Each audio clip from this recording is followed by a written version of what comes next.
the news media, be it TV or radio or newspapers, they all like to talk about money, who's got it, or how to maybe make some money, or how much the government's going to take away from you, and that's a never-ending battle there.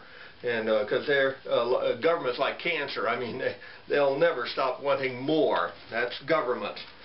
And of course they like to talk about violence and weapons and all sorts of crimes committed, and war. Of course, I personally think war is a crime, but that's just me.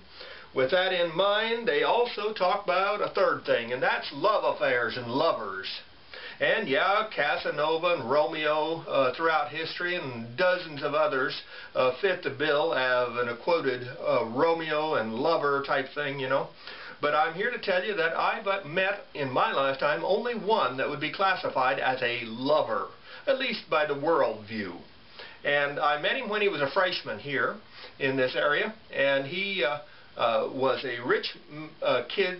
His daddy was very well-to-do. His daddy bought him a brand new car his freshman year, a two-door muscle car.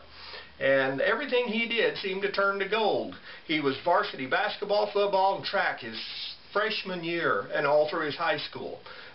He was the ladies' man. I always said he could talk Eskimos into buying ice cubes. I mean, he had the gift of gab.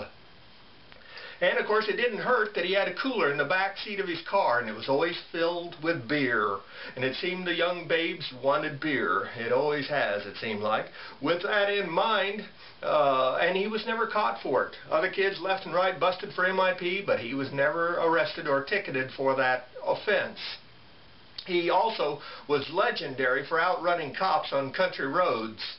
But with all that said, about his senior year, we were talking to him one time, and he said that he had had 200 girls in his high school career. A few of the boys questioned it, saying, "You're telling us you dated 200 girls?"